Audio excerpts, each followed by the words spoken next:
তুমি যাকে ঠকিয়েছিলে ভেবো না সে বোকা ছিল, সে তোমায় বিশ্বাস করেছিল আর তুমি তার বিশ্বাসের যোগ্য ছিলে না।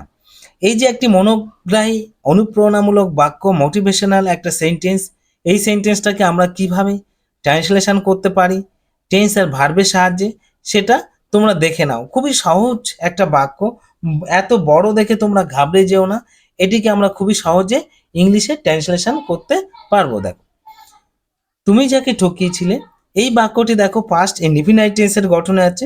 তাহলে পাস্ট ইনডিফিনাইট টেন্সের গঠন কি? Subject plus V two plus object. আর বাংলায় বাক্য যদি যদি ললেলাম ততেতাম থাকে, তাহলে ওই বাক্যটাকে ইংলিশে করতে হলে তোমাকে subject plus V two plus object এইভাবে এই গঠনে ফেলে করতে হবে। দেখো, তুমি যাকে ঠকিয়েছিলে, হোম ইউ চিটেড, তুমি যাকে ঠকিয়েছিলে। ভেবো না, ভেবো নাটা কোন টেন্স আছে? ভেবো নাটা প্রেজেন্ট ইনডিফিনাইট টেন্সে ইম্পারেটিভ সেন্টেন্স আছে। ডোন্ট থিঙ্ক, অর্থাৎ তুমি ভেবো না, ডোন্ট থিঙ্ক সে বোকা ছিল। সে বোকা ছিল, এটা কিভাবে হবে? সে বোকা ছিল, এটা করতে হলে তোমাকে কি করতে হবে? সে ছিল, হি ওয়াজ, অর্থাৎ সাবজেক্ট প্লাস ওয়াজ আর প্লাস অবজেক্ট এই গঠনে আসতে হবে। সে ছিল, হি ওয়াজ। সে বোকা ছিল, হি ওয়াজ ফুল। দেখো কি সুন্দর করে বাক্যটা আমরা তৈরি করতে পারি। হি ওয়াজ ফুল, সে বোকা ছিল। ভেবো না সে বোকা ছিল, অর্থাৎ don't think that he was ফুল। ভেবো না সে বোকা ছিল।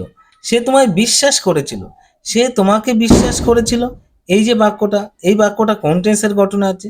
সে তোমাকে বিশ্বাস করেছিল, এটি পাস্ট ইনডিফিনাইট টেন্সের গঠনে আছে।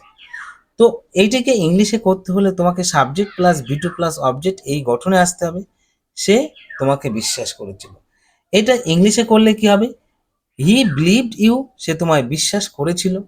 অ্যান্ড, এবং, অ্যান্ড মানে তোমরা কি জানো? অ্যান্ড মানে ও, আর, এবং, এই তিনটি মানে দেয় অ্যান্ড। সুতরাং তুমি তার বিশ্বাসের যোগ্য ছিলে না, তুমি ছিলে।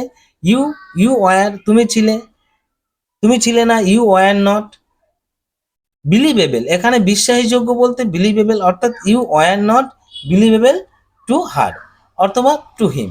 অর্থাৎ তুমি যাকে ঠকিয়েছিলে ভেবো না সে বোকা ছিল, সে তোমায় বিশ্বাস করেছিল আর তুমি তার বিশ্বাসের যোগ্য ছিলে না। এই বাক্যটাকে ইংলিশে করতে হলে তোমাকে ঠিক এইভাবে করতে হবে।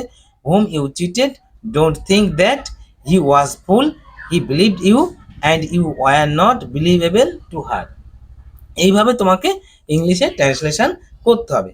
তো যদি আমার এই ক্লাসটা ভালো লাগে তাহলে তোমরা ভিডিওটাকে লাইক করো, শেয়ার করো এবং চ্যানেলটাকে সাবস্ক্রাইব করো, যাতে আমি পরবর্তী ভিডিও আনতে অনুপ্রাণিত হই।